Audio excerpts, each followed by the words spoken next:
Magneto is one of the most powerful characters in comics. He's the master of electromagnetism, one of the 4 fundamental forces of the universe. He could disarm an army with a wave of his hand. He could disable electronics with a thought, or even disrupt someone's central nervous system. But an individual person could never do this in real life. That's just in comics. Or is it? You don't have to be a mutant to manipulate electromagnetism. Humans as a group have been bending it to their will ever since Michael Faraday created the first electric motor in 1821. Electromagnetic manipulation has transformed our world into something that would be unrecognizable to anyone who was alive 200 years ago.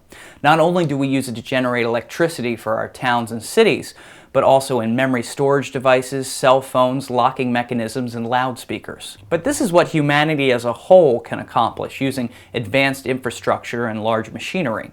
What I want to know is, can you, a single individual, demonstrate Magneto's abilities using a device that's small enough to fit on your person? Accidents involving MRI machines have shown us just how powerful these EM fields we create can be. They've pulled chairs, walkers, even entire hospital gurneys from across a room. At times they've landed with such force they've caused fatal injuries. What makes the magnet in the MRI machine so powerful is that most of them use superconducting materials. A regular electromagnet is created by wrapping a conductive wire, like copper, around a piece of metal. When an electrical current is sent through the copper, it magnetizes the metal. The stronger the current, the stronger the electromagnetic field. But the strength of the current, and therefore the strength of the field, is limited by resistance. To understand resistance, all you have to know is that electricity is the flow of electrons. Those electrons move through a conductive material like our copper wire. Resistance is when those electrons bump into the atoms naturally moving around the copper. The way a superconducting electromagnet differs is that the atoms in the superconducting material can be made to stop moving. This eliminates all resistance, and the current doesn't lose any strength. This enables us to create incredibly powerful EM fields. The drawback is that these superconducting materials only take on this zero resistance characteristic when they're subjected to very low temperatures. And when I say low temperatures, I don't mean push it to the back of the refrigerator. I mean it needs to be colder than 30 Kelvin. It takes a lot of energy and a lot of extra machinery to keep something that cold.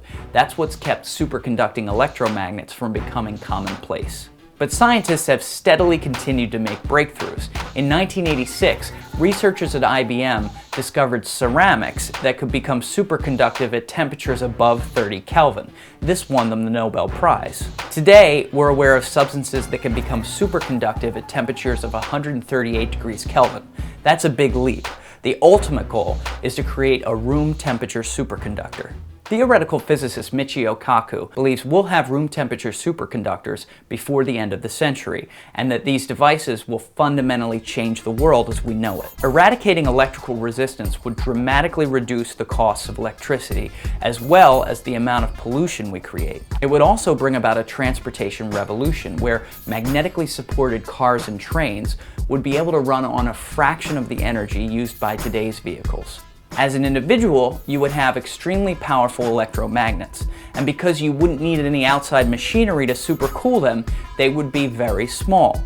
Small enough to fit in the palm of your hand. Like Magneto, we would be able to attract or repel any object made of magnetic metals. Though you would face certain limitations that Magneto doesn't seem to have in comics. You'd be restricted by your weight and strength.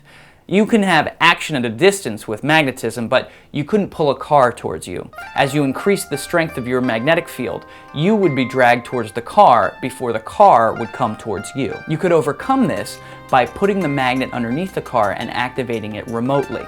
The car would then lift off the ground because the car would give before the ground would. And electromagnets placed underneath your shoes would allow you to hover over a steel surface, but not over the bare earth like Magneto does. One thing you could do that Magneto hasn't demonstrated is repel a human being that has no magnetic alloys on him. Scientists have used strong electromagnetic fields to make a frog hover in midair. The reason they're able to do this is because the water inside the frog's body is diamagnetic. It's repelled by electromagnetic fields. This same principle could work on a human being.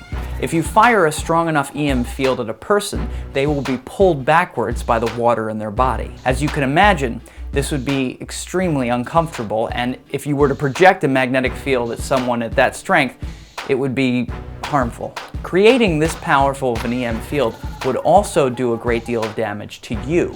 So you would have to construct a cone or cup of conductive or magnetic material around your magnet. This would protect you and also direct and concentrate your field. But to utilize many of the incredible abilities granted by electromagnetism, we don't have to create extremely powerful EM fields, so we don't have to wait for superconductors. Scientists have already created EM weapons that can incapacitate electronics, such as this one from Eureka Aerospace that can shut down a moving vehicle. They plan to have a handgun-sized device in the next 5 years. And as covered in a previous episode of Science Friction, EM fields can have a wide array of effects on the human brain. They can pacify a person, cause hallucinations, make someone incapable of speech, or even alter their morality. These things don't take strong EM fields, only well-directed ones. I, for one, feel completely ready to take on such vastly incredible powers, and I'm utterly confident that I will only use them for the betterment of humanity. But if I do take over the world, don't worry. I'm not going to be a dick about it. Thanks for watching. Check out the new Science Friction Facebook page, give it a like for me, and let me know what superpower you want.